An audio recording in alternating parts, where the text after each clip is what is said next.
Veuillez prendre note qu'à compter du 12 avril, la parution des épisodes de Partout dans le monde se fera à tous les vendredis. Merci. Cette semaine, à Partout dans le monde, On s'est fait donner un lift par des gens jusqu'au camping le plus proche qui était près de la mer. On a enlevé nos bottes, on a monté la tente, puis je pense que pendant comme plus de 24 heures, on n'a jamais remis nos chaussures, comme on faisait tout dans un rayon de comme 10 mètres de la tente, là, tu sais. La plante était sur la plage, fait que c'était baignade, sieste, lecture, baignade, sieste, lecture. Puis là, ils nous ont gardé une surprise, ils nous ont dit « Aimeriez-vous ça voir un village fantôme russe? » Tu sais, de l'ex-URSS. Là, on est là, oui. Comme, il est où ton village? On est au milieu de la campagne, nulle part. Moi, à ce moment-là, je cherchais vraiment un choc culturel. J'étais comme ça, je suis prête pour ça dans la vie, moi, vivre un choc culturel. Ben, je l'ai eu, puis pas à peu près, là. Okay. L'Inde, c'est quelque chose, là. Apparemment, il n'y a pas mieux. Puis le GR20, justement, c'est ça que j'aimais, c'est que nulle part où j'étais, sur ce sentier-là, je pouvais être là autrement qu'avec mes deux pieds. Il n'y avait pas de voiture qui se rendait là. Non, c'est magique, tu sais. Ouais. Aujourd'hui, à l'épisode, la suite de l'entrevue avec Gabrielle sur les voyages de randonnée pédestre à l'étranger.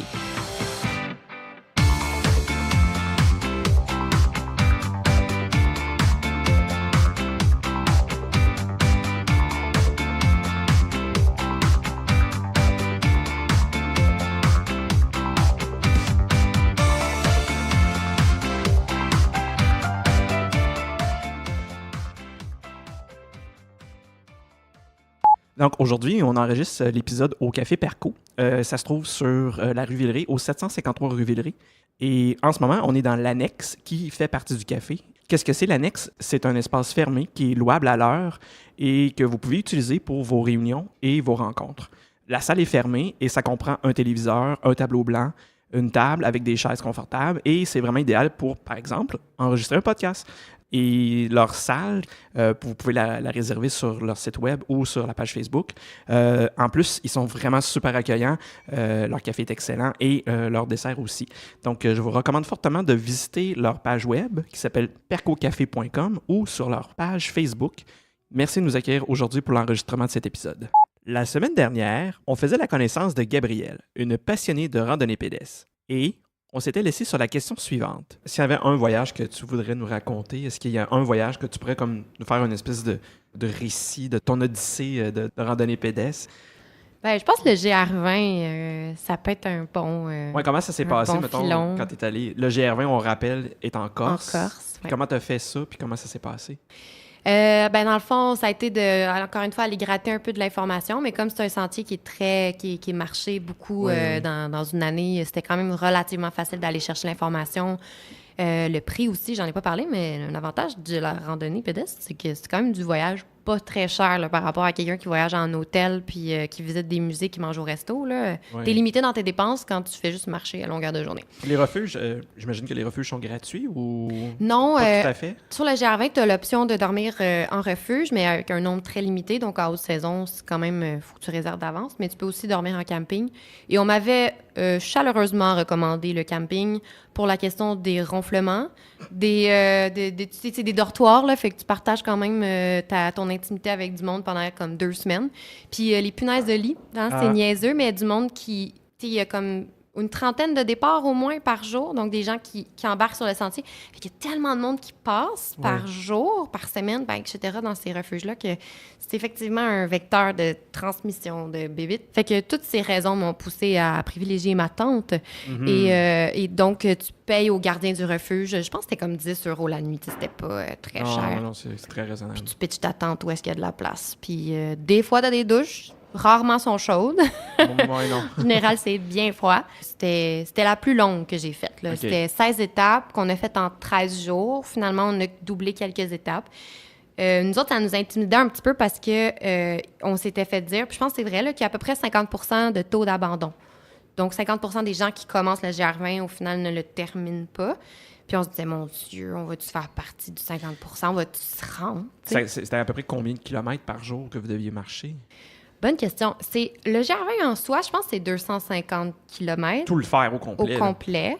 Puis c'est, comme je disais, à peu près 2 semaines. Fait qu'en distance, c'est pas des distances énormes. C'est surtout des challenges au niveau du dénivelé positifs et négatifs. Les montées, les descentes, c'est très abrupt, c'est très escarpé, c'est rocheux.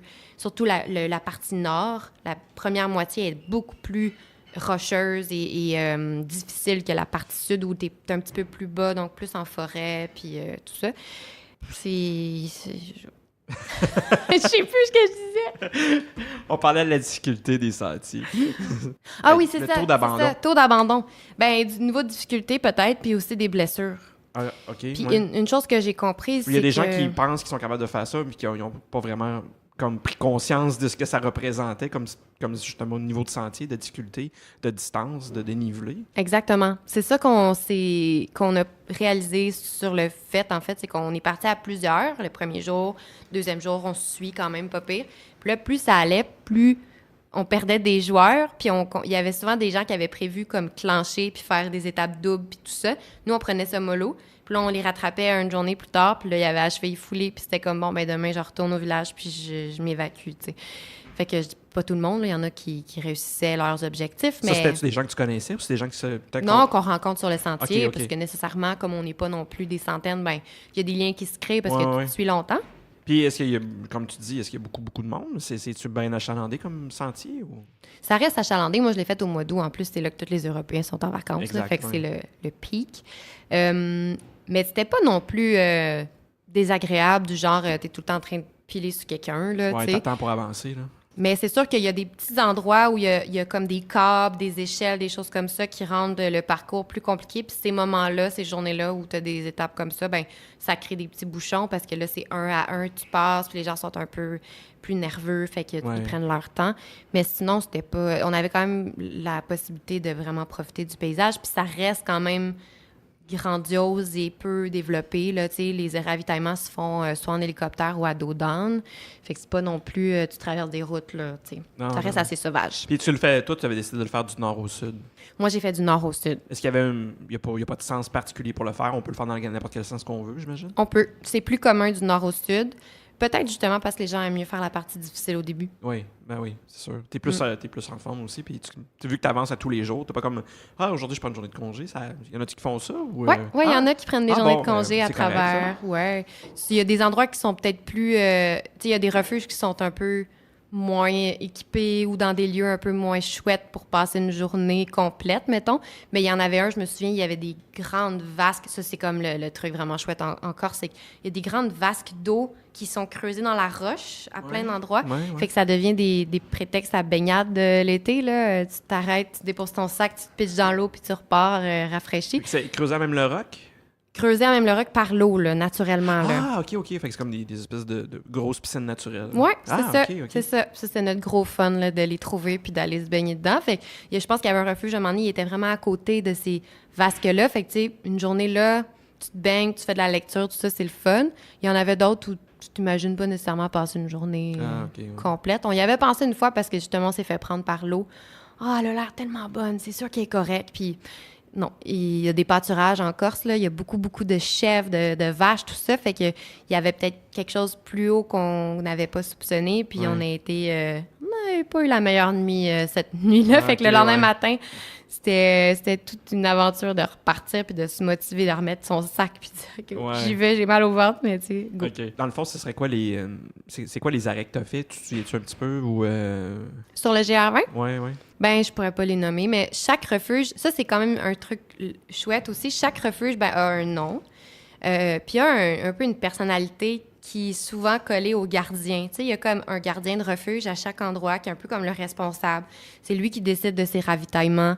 C'est lui qui décide aussi qu'est-ce qui sert le soir au repas pour les gens qui prennent la pension complète. Nous, on faisait notre propre repas pour que ça coûte moins cher, mais il y a des gens qui peuvent voyager super léger, dormir en dedans puis prendre les repas.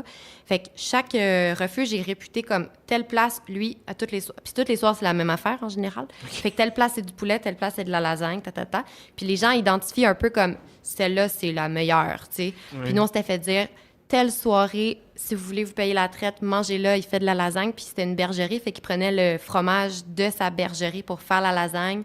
Le brochu, que ça s'appelle, si je me trompe pas. fromage typique. Puis là, on s'était dire, là, c'est ça, paye-toi là, celui-là, là, 20 € là, mais c'est la meilleure lasagne que tu vas manger de ta vie. Fait que les gens se parlent là, des menus. Puis c'est ça, chaque refuge a son caractère. Puis les gardiens ils ont du caractère, justement, sont quelque chose. Là. Ils sont bougons en général. Les Corses là, sont durs à amadouer.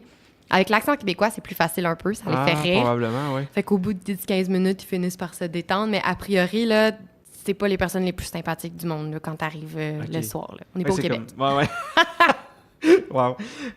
Puis, est-ce que tu as quand même pris le temps de visiter, mettons, justement, comme tu as fait le GR20 tout ça, mais quand vous étiez sur le sentier, aviez-vous le temps de, mettons, de sortir du sentier pour aller voir, mettons, un village, aller voir un site particulier? Y avait-tu du temps que vous aviez pour faire ça? On se l'était pas de temps accordé parce qu'on voulait avoir du temps après pour relaxer, profiter de la plage. C'est après, dans le fond, le temps. Nanan. Oui, le nanan. Mais on aurait pu le faire en route parce qu'effectivement, à tout bout de champ, il y a ce qu'ils appellent des sorties, soit pour t'évacuer, pour aller faire une journée de congé ou pour aller faire une plus grosse épicerie puis tout ça. Ouais. Fait que c'est des liens avec les villages les plus proches. Puis il y a moyen justement d'aller visiter, d'aller faire, je pense qu'à un moment donné, il y avait du canyoning dans le village plus bas qu'on aurait pu faire. Fait que si tu as du temps, ben au lieu de te prévoir 2 semaines pour ta randonnée, tu peux en prévoir 3 puis inclure des trucs comme ça, effectivement. Mais vous avez décidé de faire justement la partie plus vacances après oui. C'est ça. Puis d'ailleurs, quand on arrive à la fin, on est proche quand même des berges puis de la plage.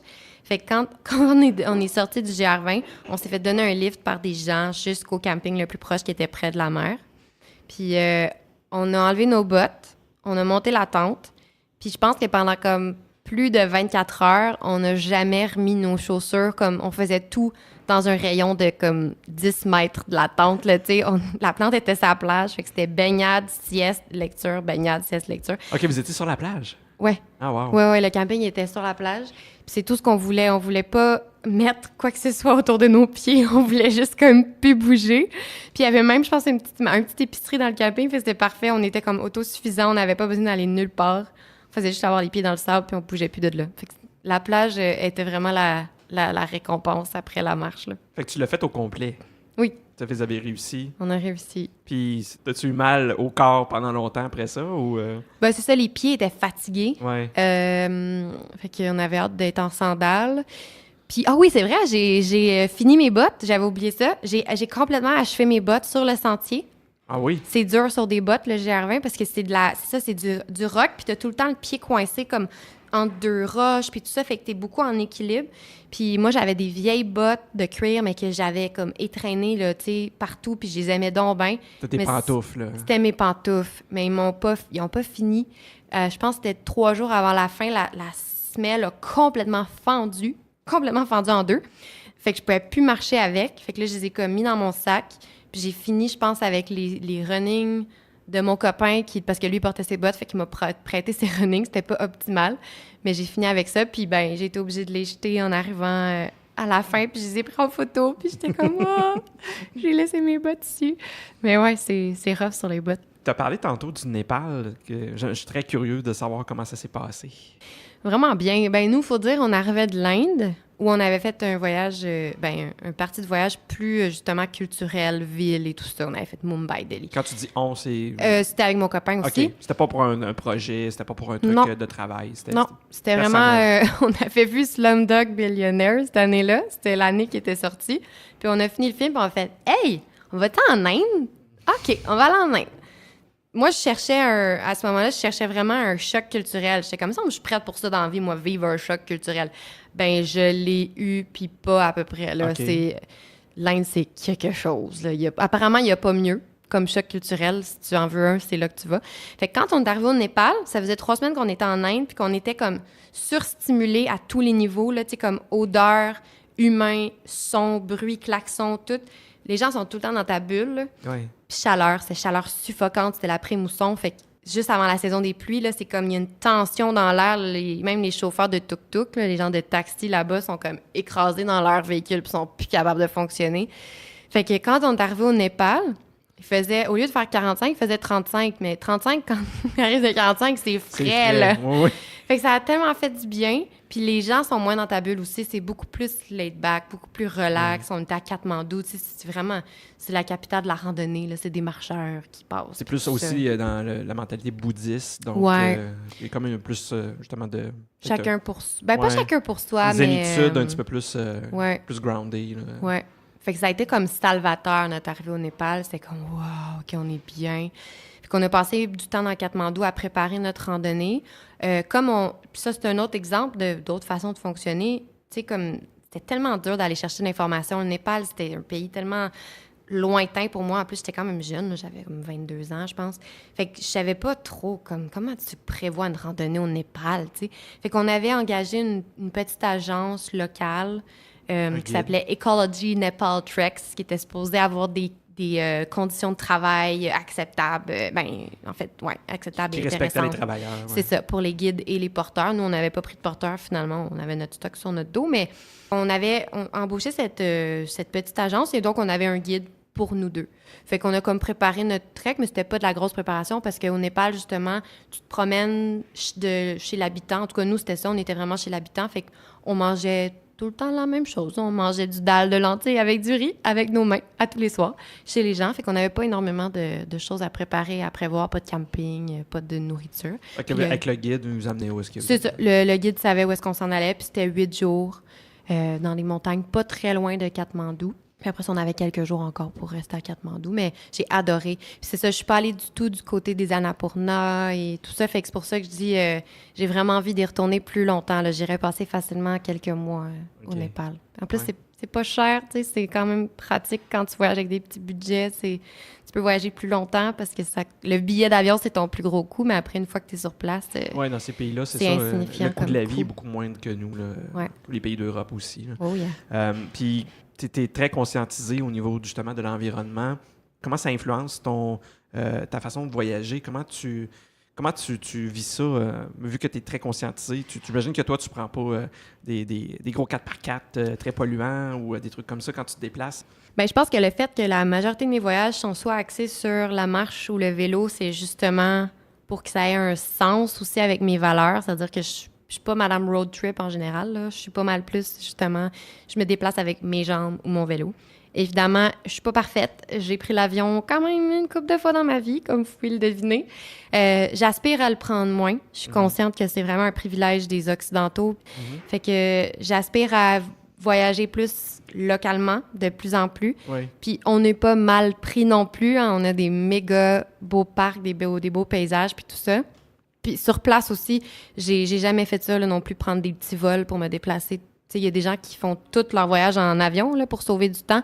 En général, j'aime plus circonscrire une zone plus petite dans laquelle je vais graviter avec des moyens de transport justement légèrement plus à échelle humaine. Mais c'est ça, la première fois que j'ai fait un voyage de vélo, c'était exactement ça qui s'était passé. Cette année-là, j'avais fait un échange d'étudiants. J'étais à l'université à ce moment-là. J'avais fait un échange d'étudiants à Grenoble, en France. Puis la même année, j'avais fait ce voyage-là, Népal-Inde. Puis j'avais dit à mon copain, OK, là, mon bilan carbone, il est arrivé à saturation cette année. Fait que là, prochain voyage, ben on pourrait le faire à vélo. Puis il m'a dit, ah ben oui, c'est une bonne idée. Fait qu'on s'est acheté des vélos de cyclotourisme. Puis en fait, c'est ça qui était drôle, c'est que le coût du vélo, c'est à peu près ça, le coût d'un billet d'avion. Mais ce vélo-là, je l'ai pour ma vie, tu sais. Oui. Fait que ça, c'était le fun. Puis notre projet, c'était de partir de la maison puis de se rendre aux îles de la Madeleine. Puis de revenir. Fait qu'on était partis 1 mois et demi. Puis ça a été le début de ma vie de cyclotouriste. Dans le fond, là, ça a comme parti ce bal-là aussi. Fait que oui, ça a une influence, c'est sûr. En même temps, en voyage, c'est challengeant, justement. Tu sais, j'étais aux États-Unis cet hiver. La majorité des places où j'étais, il n'y avait pas de recyclage. On était obligé de foutre du verre, des pots de verre aux poubelles. On est plus habitué à ça au Québec. Des fois, c'est de l'hypocrisie parce que ce qu'on met au recyclage n'est pas nécessairement recyclé. Là, fait que ça fait prendre conscience aussi. Mais aux États-Unis, c'est ça. C'est challengeant de devoir accepter que, ben, it is what it is. Je suis ailleurs, puis il faut que j'accepte que c'est comme ça. Oui, pas tout le temps évident. Oui, c'est un reality check aussi. Oui, c'est ça. Ouais.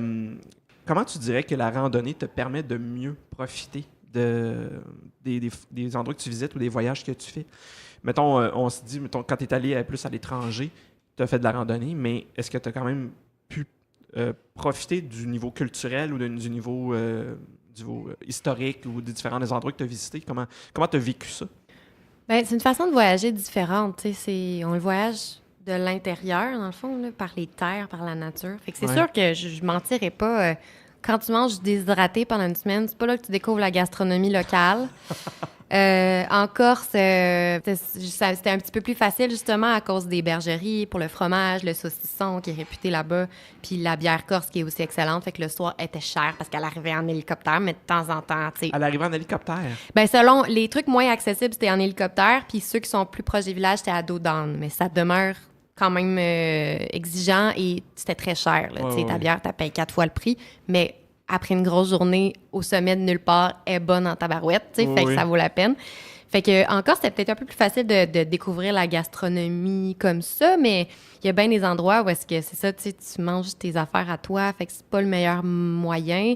T'es pas non plus en train de visiter des musées puis tout ça. Fait que Parce ce qui que est culturel, histoire, c'est pas toujours la meilleure façon non plus. Mais quand tu étais parti voyager justement faire de la randonnée, est-ce que tu as eu un certain temps avant ou après tes randonnées pour justement visiter les pays que tu as visités? Oui, j'ai tout le temps du temps pour ça, c'est sûr.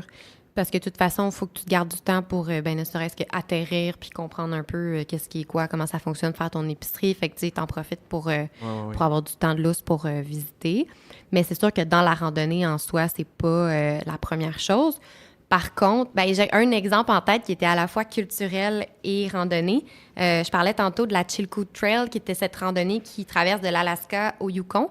Puis cette randonnée-là, elle est mythique pour les Américains puis les gens de l'Alaska, entre autres, parce que c'est dans le fond, c'est géré par Parc Canada et l'équivalent américain, là, les National Parks. Recreation.gov, je pense. C'est ça. Ils travaillent en alliance là, parce que c'est sur la frontière.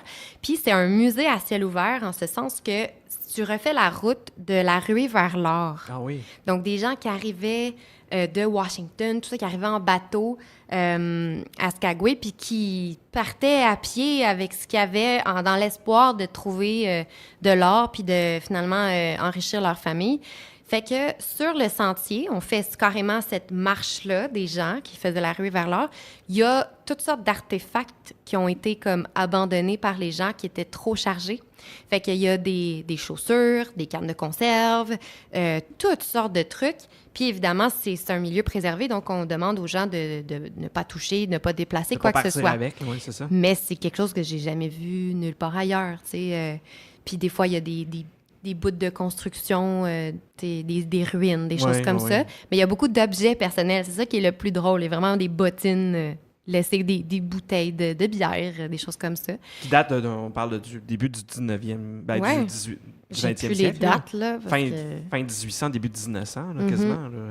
Puis évidemment, il y a des panneaux aussi tout le long avec toutes sortes de chronologiquement, là, on raconte les choses, on donne l'information et tout. Fait que ça, c'était à la fois là, le volet culture, histoire et randonnée, tout était ensemble. Fait que ça, c'est vraiment le fun. Puis sinon, qu'est-ce que je dirais par rapport au fait de le découvrir? Bien, c'est ça, c'est la nature, c'est les paysages. Fait que c'est un autre volet qu'on découvre. Puis petit aparté par rapport au vélo. Oui. Moi, je trouve que le vélo aussi est une façon de découvrir les endroits dans toute la ruralité, entre autres, qui est absolument exceptionnelle. J'avais fait l'Europe de l'Est en vélo. Puis l'Europe de l'Est, c'est par défaut très, très, très rural. Là. C'est de l'agriculture, c'est les pays de l'ex-URSS. Fait que si tu veux entrer en contact avec les gens, malgré la barrière de la langue, quand tu es en vélo, c'est imbattable parce que tu es vulnérable. T'es pas dans une espèce de carcasse métallique qui est la voiture isolée avec l'air climatisé. T'es juste toi avec tes jambes sur ton bicycle. Puis t'incarnes moins la richesse aussi. Puis ça fait une différence pour les gens. Fait que les gens viennent vers toi. Les gens nous donnaient de la bouffe, tu sais. Ils prennent des sacs de légumes, des melons d'eau, tout ça. Puis t'es là, ouais, mais je suis en vélo, je peux pas traîner tout ça. Un melon d'eau en vélo, non, c'est j'avoue. Frapper avec un bungee en arrière, tu sais. Fait que le contact avec les gens quand tu es en vélo, il se fait tellement naturellement, c'est hallucinant. Pour visiter des pays, surtout des pays peut-être un petit peu moins développés, là, c'est merveilleux. Oui. J'avais encore peut-être une question à te demander par rapport qu'est-ce que ça t'apporte de voyager justement en randonnée pédestre? Qu'est-ce que ça t'apporte au niveau émotionnel? Ou au niveau personnel, tu dis que ça a l'air d'être quelque chose qui te permet de te ressourcer, quelque chose qui te permet d'entrer en contact avec la nature. Est-ce que c'est quelque chose qui est profondément en toi, de ce besoin-là, de ressentir la nature autour de toi? Oui, je dirais qu'il y a d'une part le besoin d'être en action en général, de me dépenser physiquement. Ça, c'est comme une constante, là, puis T'es une fille active. je suis une personne active, puis dans mes voyages encore plus, parce que c'est comme mes vacances, fait que je décide ce que je veux.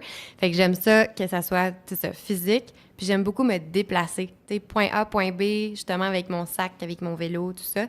Fait que de conjuguer ça, là, l'effort physique, le fait de relever des défis aussi, des affaires où t'es comme « Eh boy, je suis pas sûre que je vais y arriver », mais tac, tu y arrives, puis t'as l'impression d'avoir comme franchi un pas de plus un peu dans ta vie.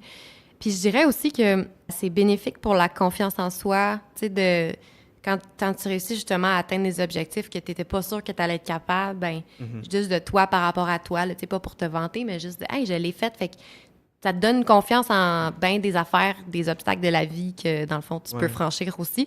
Puis connaissance de soi aussi, là, tu sais, dans une randonnée de 14 jours, il y a des journées moins bonnes que d'autres. Puis des fois, tu es en colère, puis tu sais pas pourquoi. Puis des fois, tu as des excès de bonheur inexplicables. Puis des fois, tu es triste, puis tu as mal là. Fait que tu apprends à être à l'écoute de ton corps, de ta tête aussi, de ton cœur. De pas toujours être étourdi par les écrans, puis de pas toujours avoir comme quelque chose qui tourne autour de nous, puis tout ça. De se retrouver avec soi-même pour justement prendre le temps de savoir qui on est. Là. Effectivement. Mon téléphone cellulaire, le mieux, je l'ai pas avec... En fait, moins je l'ai avec moi, mieux c'est. Là, ça me cause un TDAH constant là, quand je l'ai. Fait que quand je peux le tasser, parce que j'ai pas de réseau, ça me fait vraiment plaisir de pas y avoir accès.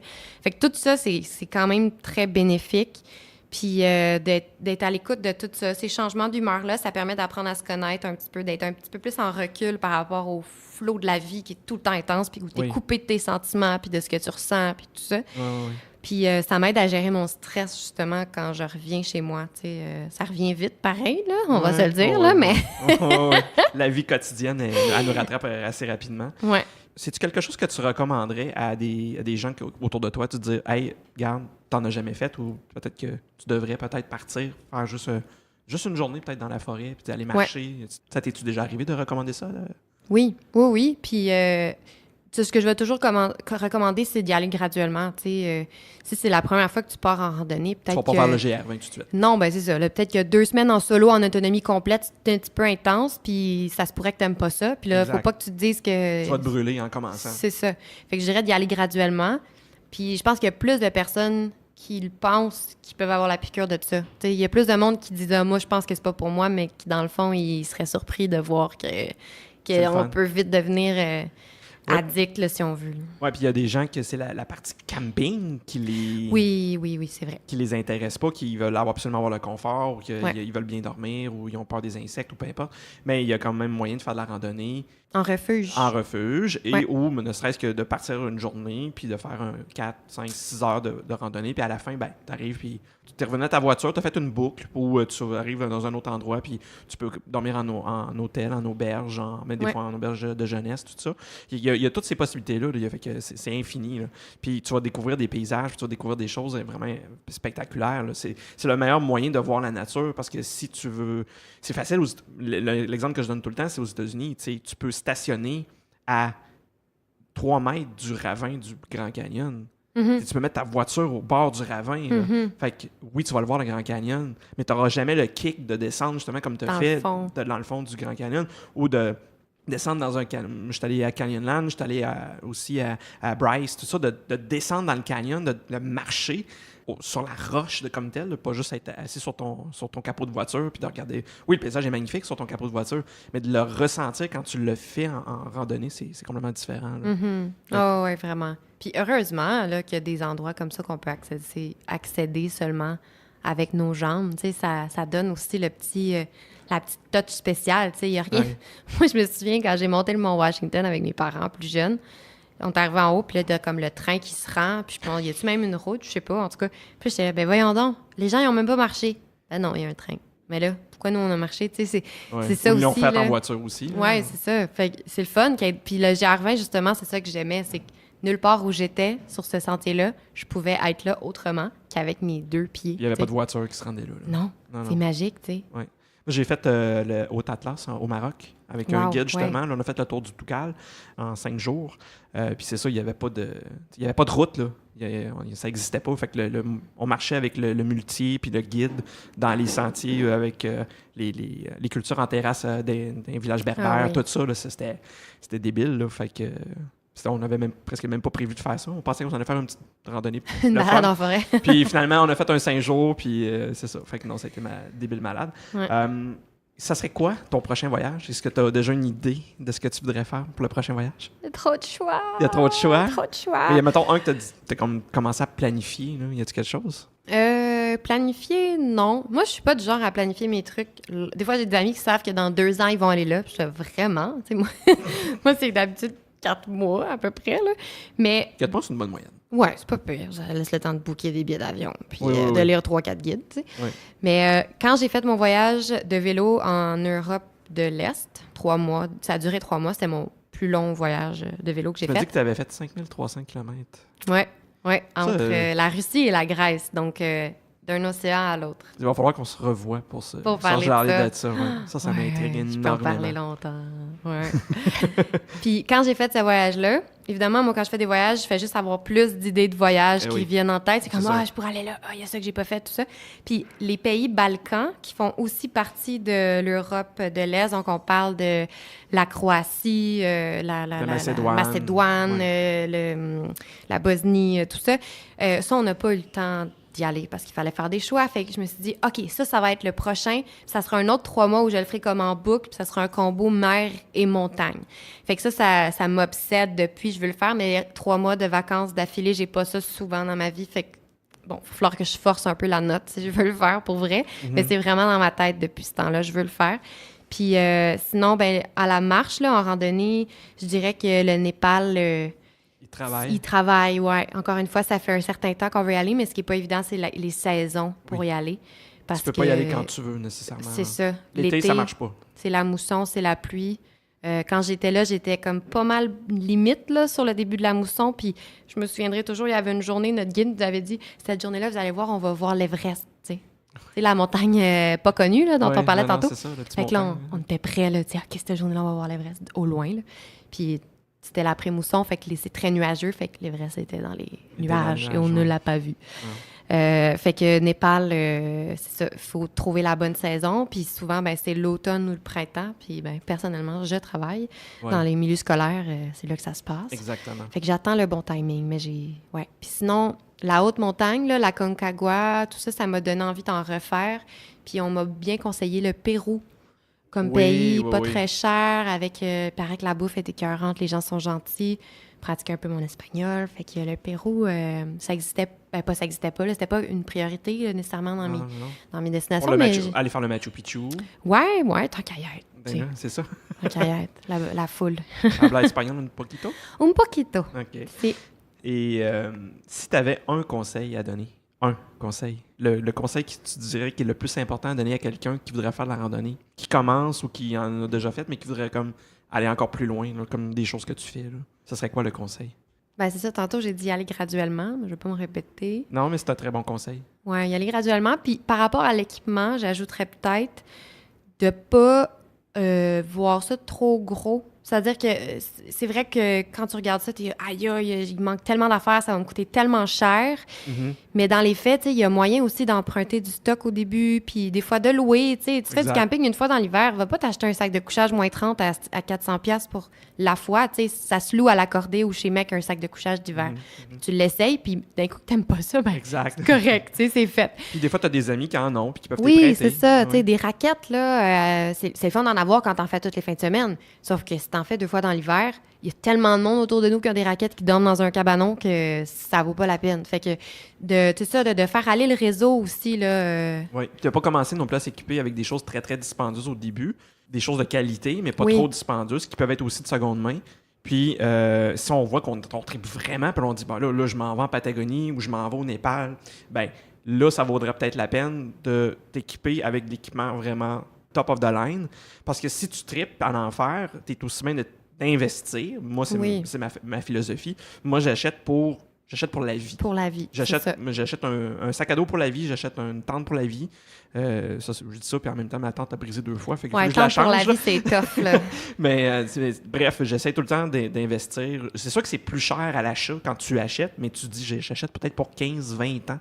Quand tu sais que tu vas t'en servir, puis ça va être quelque chose que tu vas faire régulièrement, aussi bien investir, puis d'aller chercher du matériel de qualité. Oui, effectivement. Moi, je pense que mes meilleurs bodies dans la vie, là, c'est mon vieux sac à dos, mon vieux vélo, ma tente, puis mon vieux réchaud dont je parlais tantôt, que j'ai depuis 10 ans. Ça, là, c'est mes 4 inséparables, puis avec ça, je peux faire tout. Excellent. Mais c'est un très bon conseil. Merci, Gabrielle. On serait rendu au questionnaire partout dans le monde. Je ne sais pas si tu avais vu mes questions. Oui. Tu avais le temps d'y penser. Si je te demande, ça serait quoi ton plus beau souvenir de voyage? Tu en as dit plusieurs tantôt. Tu as parlé de ton... Ouais, c'est ça, j'ai brûlé mon propre punch. Ce serait le sommet qui s'est dégagé. Ce serait Le ça? sommet, ben c'était ça à quoi j'avais pensé, mais là, ça, je me suis brûlée tantôt. Mais il y en a tellement, je peux bien en trouver un autre. Prends le temps, vas-y. Spécifique à la randonnée ou en général? Ça peut être en général. Ça peut être en général. Ça peut être en vélo aussi. Ça peut être un voyage que tu as fait culturel aussi. Ça recoupe un peu dans les plus beaux endroits où j'ai passé la nuit. Puis Dieu sait qu'en vélo puis en randonnée, on passe des nuits dans des endroits tellement incroyables. Puis en vélo, souvent, moi, je sais pas où je dors le soir, là, fait que c'est une surprise. Puis des fois, c'est poche. C'est pas prévu, autrement dit. Là. Non, c'est ça. C'est où est-ce que je suis rendue en fonction de... Ben, c'est ça. Là. À moins que, des fois, tu sais, là, aujourd'hui, j'arrive dans une ville, là, fait que ben, tu te réserves une auberge de jeunesse ou quelque chose, mais il y a une majorité des fois, on savait pas du tout, en Europe de l'Est, là, où est-ce qu'on allait dormir. Fait que des fois, nous autres, on s'est campé dans un champ à noirceur, on savait pas où on était. Puis le lendemain, quand on s'est réveillé, il y avait des chardons partout, là, des petites boules piquantes. Là. Il y en avait dans nos bas, sur la tente. L'enfer, là, on était là, on est tombé bien tata de cette campée-là, mais on ne voyait pas. Ouais. Puis inversement, là, comme ça va être en même temps comme un beau souvenir, il y avait une place, je pense que c'était en Lituanie, donc on parle des pays baltes qui sont à côté de la Russie, donc près de la mer Baltique. Oui. Et là, on roule, puis on se dit « Ah, cool! » On voit sur la carte, il y a un lac, on aimerait ça dormir au bord du lac. Mais là, évidemment, tu te promènes au bord du lac, puis c'est juste des propriétés privées, tu sais, comme toutes les bars d'eau dans le monde. Oui, fait que là, ah merde, ça marche pas, notre plan, on pourra peut-être pas dormir sur le bord de l'eau. Puis là, bang, au moment où on allait abandonner, on voit une église. Qui dit église, dit terrain, pas public, mais quasi, là, tu sais, accessible à tous. Fait qu'on s'infiltre sur le terrain de l'église qui nous amène jusqu'au lac.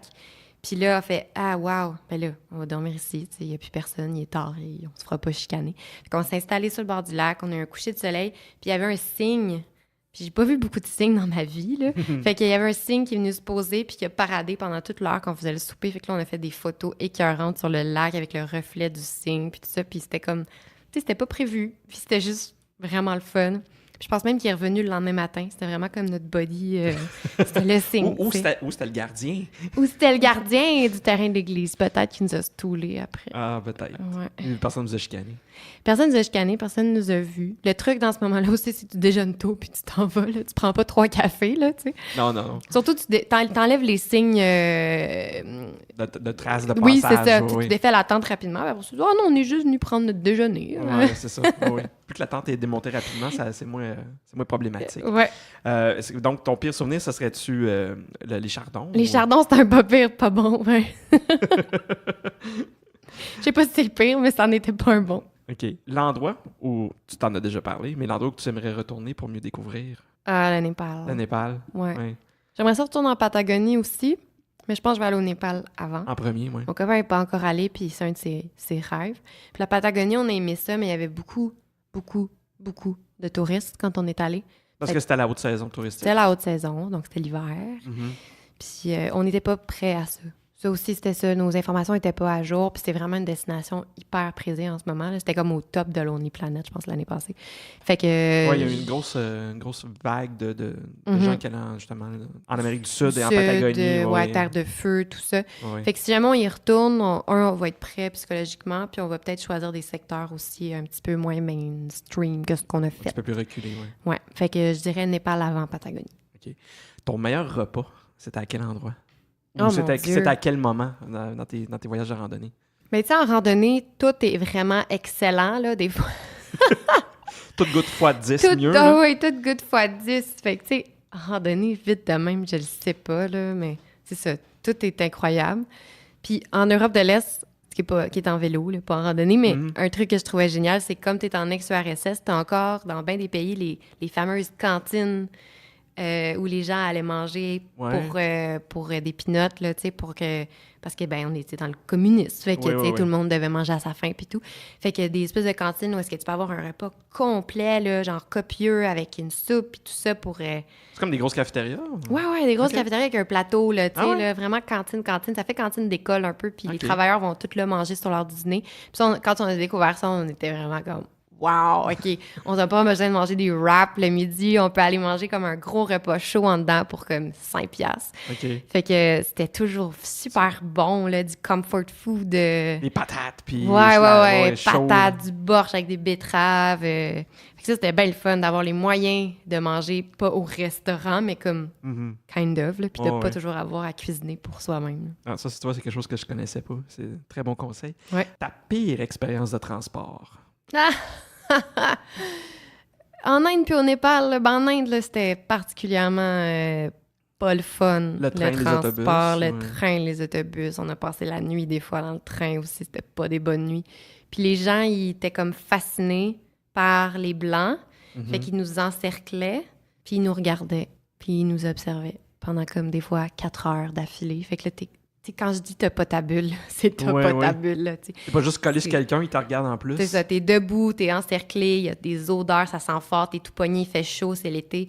Fait que c'était... Mais en même temps, on le faisait volontairement, on n'allait pas en classe air climatisé de luxe parce qu'on était comme, non, nous autres, on prend un train avec les gens, tu sais.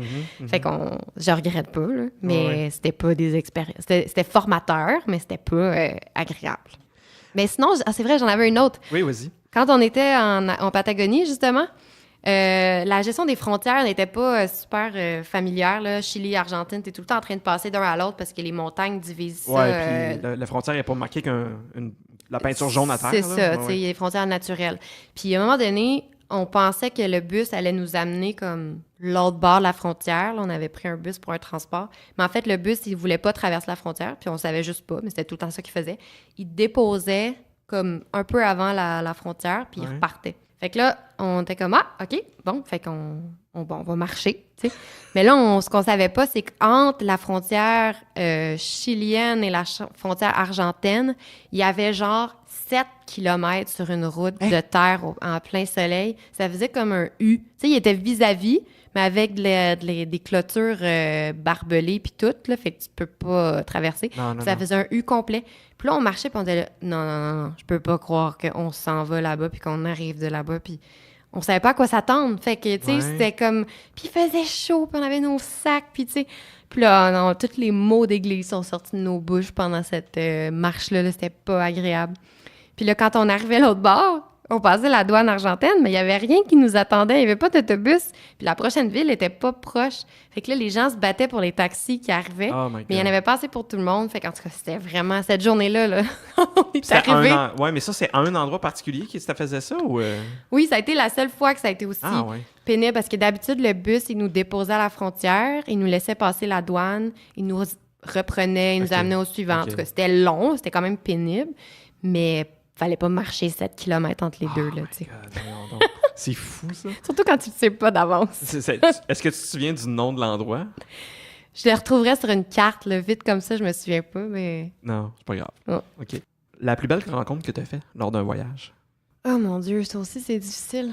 Mais j'ai fait beaucoup de couchsurfing quand je voyageais plus jeune. Puis en vélo, je faisais l'équivalent qui s'appelle Warm Showers.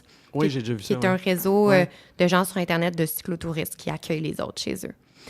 Bon, je vais en prendre une parce que c'est trop dur de choisir, mais en vélo, encore une fois, on a trouvé des gens avec Warm Showers. On était dans les pays baltes encore, là, je pense qu'en étant en Lettonie ou en Lituanie.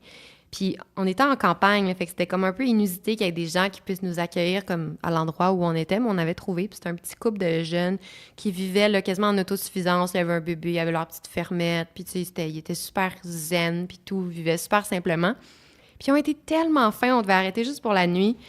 Puis là, finalement, ils nous ont fait à souper, puis « restez donc demain, ça serait le fun, prenez une journée de congé, tu sais. OK, d'abord, tu sais. » Fait que finalement, le lendemain, au lieu de reprendre nos vélos, on est resté avec eux.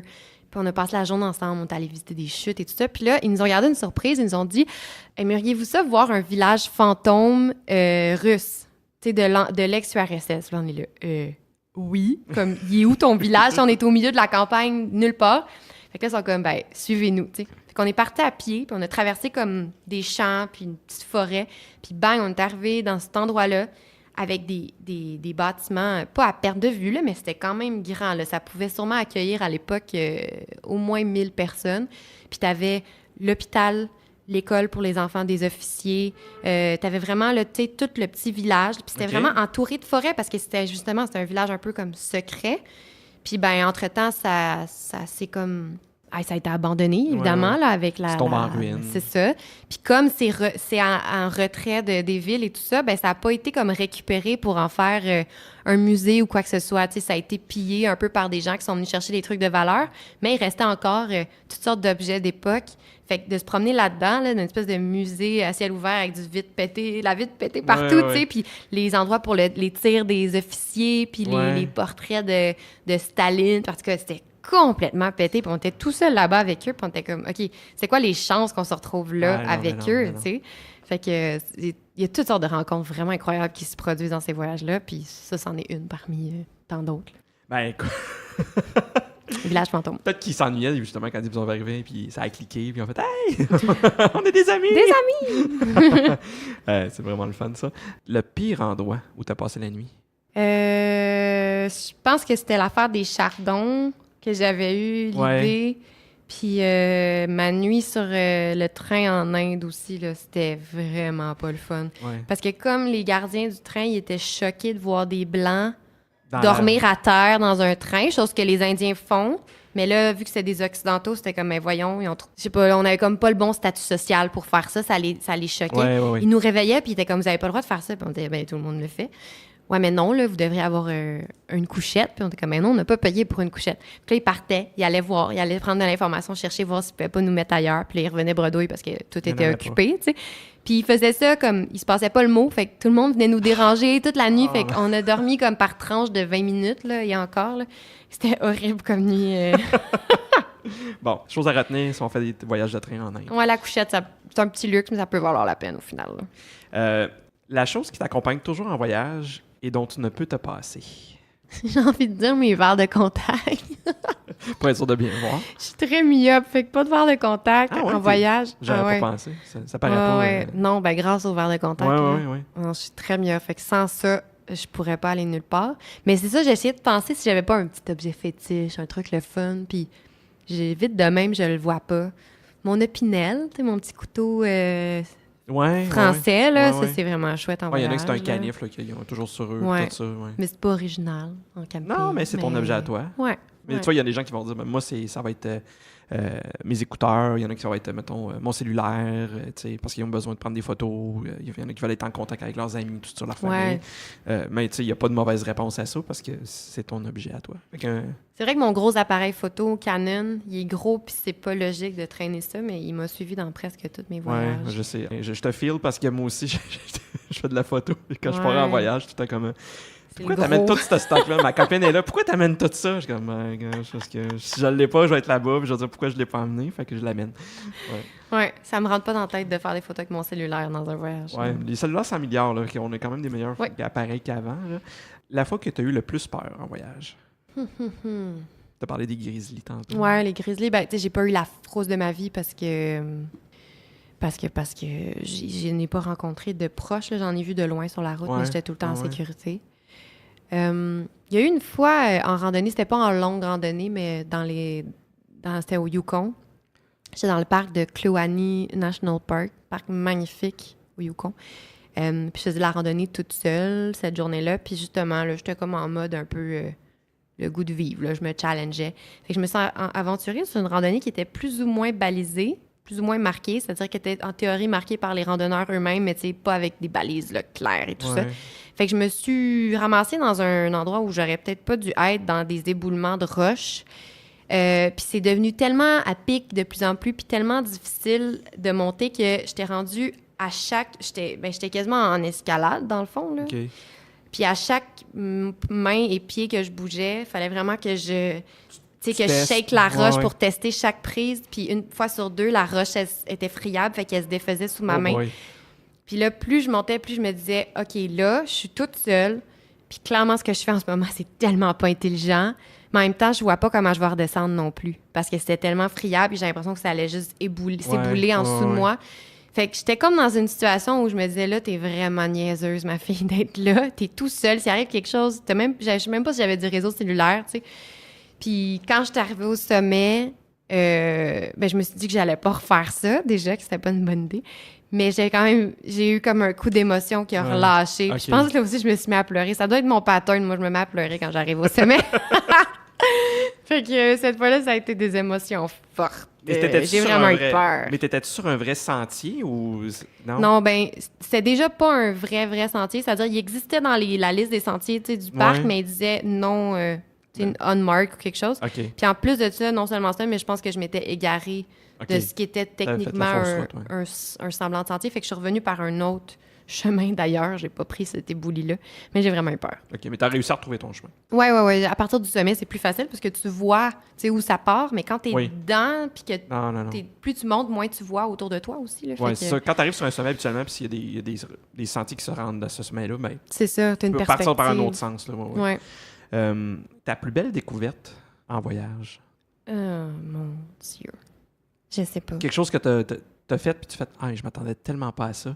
Je m'attendais tellement pas de découvrir ça, ou de ressentir ça, ou de voir ça, ou de vivre ça. » De même, ça me vient. Il y a genre tellement d'affaires. Il y en a trop. Il y en a peut-être trop. Parce que c'est exceptionnel à chaque fois, ou...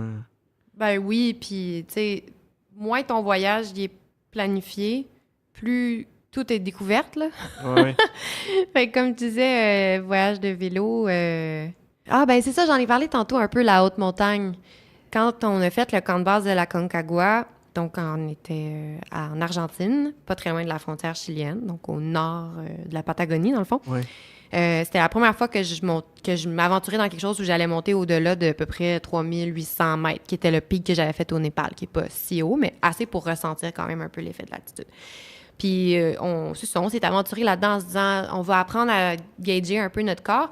Mais ça a été une découverte en ce sens que c'était la première fois que, je ressentais réellement les effets, là, tu sais, d'espèce de picotement.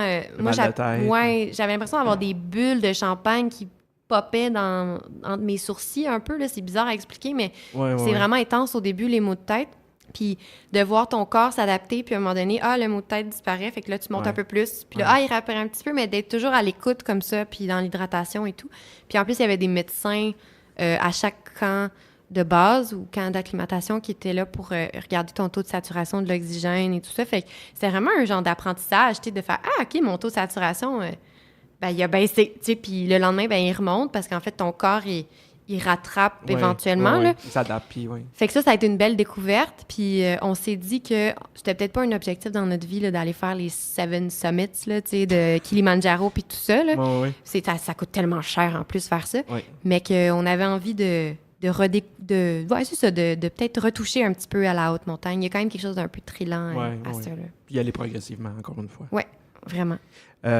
Si tu as des ennuis ou des problèmes, qui t'appelle en premier? Ma mère, je pense. Le moins possible, là, parce que je suis orgueilleuse. Fait que j'essaie de me débrouiller tout seul. Ça n'a pas dû arriver souvent. Okay. Mais je dirais ma mère. Ouais. Qu'est-ce que tu regrettes de ne pas avoir visité pendant un de tes voyages? Tu étais à un endroit, tu es passé à côté de quelque chose, tu aurais pu aller le voir, puis tu n'es pas allé. Puis là, tu fais comme, Caroline, j'étais à côté, puis j'aurais pu aller le voir. Il doit en avoir tellement, parce que c'est juste ça des voyages, là, de comme... Mais en fait, cet hiver, il y avait beaucoup de ça parce que comme il y avait le shutdown aux États-Unis, ça touchait les parcs nationaux. Par exemple, on était à Moab, en Utah. On est allé à Canyonlands, dont tu parlais tantôt, qui est un parc absolument sublime. Oui, c'est mon préféré, moi, dans toute ma liste, là, c'est débile. Est-ce que je peux te demander quelle section? C'est-tu Island in the Sky ou The Needles? Te souviens-tu? C'est deux sections complètement différentes. Parce que nous, on n'a pas dormi dans Canyonlands. On était dans Dead Horse Point. Ah oui, OK. On était sur la pointe de Dead Horse Point, puis qu'on partait de Dead Horse pour aller se promener après ça dans Canyonland. OK. Parce que dans Dead Horse Point, tu avais toute la vue à quasiment 270 degrés de tout le canyon. Oui. Fait que ça doit être le secteur au nord, c'est Dead Horse Point. Mais en tout cas, le secteur au sud de Needles, nous, on était là. Sauf que je pense que c'est Needles, oui. C'était celui-là? Je pense que oui. OK. Mais en tout cas, par le temps qu'on monte à Moab, il y avait eu une tempête de neige, puis à cause du shutdown, ils ne pouvaient pas déneiger. Fait qu'ils ont juste dit, bon, ben désolé, guys, on ferme jusqu'à temps que ça fonde. Fait qu'ils ont fermé la partie nord qu'on n'a pas pu aller voir et ils ont fermé Arches. Puis Arches est littéralement à 20 minutes de Moab, là, la ville en Utah. Ouais, c'est à côté. Fait que là, mon chum était là, je peux pas croire qu'on va pas y aller, ça se peut pas. C'est comme, on est à côté, puis je disais, qu'est-ce que tu veux, la route est fermée, tu peux pas monter, tu sais. Fait que il y a eu une couple de moments comme ça où est-ce qu'on était là, mais là, voyons, on est juste à côté, voir qu'on peut pas y aller. Ouais. Mais c'est frustrant. qu'est-ce que tu veux? En même temps, c'est un terrain de jeu tellement immense que de toute façon, il faut faire des choix. Fait que tu te dis, coudonc, ce que je vois pas, ça me permet de voir autre chose, là, puis on se plaindra pas non plus, là, Non, tellement non. d'affaires à faire. On serait rendu à la section Blitz.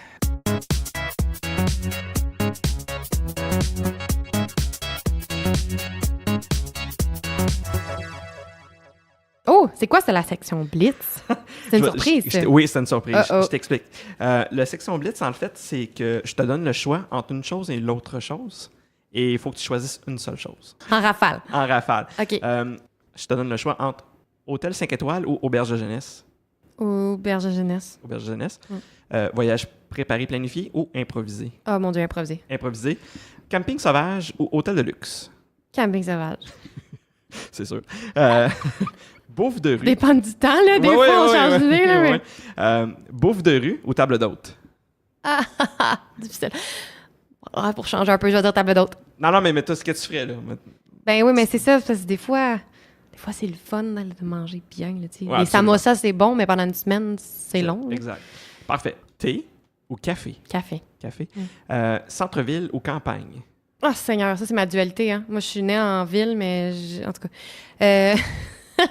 I feel you. je vais dire campagne. Campagne. Se lever tôt ou veiller tard? Ça, c'est ce que je veux être versus ce que je suis.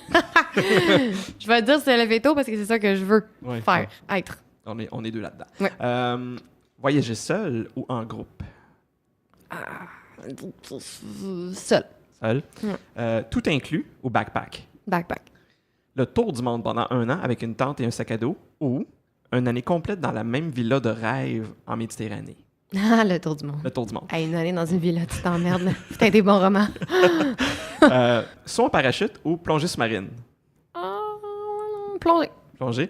Moto ou Westphalia? Westphalia. Westphalia. Visiter un musée ou faire du shopping? Dépend des jours, mais musée. Musée. Ouais. Verre de vin ou pinte de bière? Oh, ça, c'est dur, mais la bière. La bière. Ouais. Coucher de soleil sur la plage ou au sommet d'une montagne? Au sommet d'une montagne. Au sommet d'une montagne. Mm.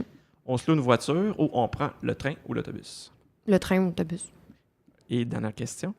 Gros déjeuner copieux ou café croissant?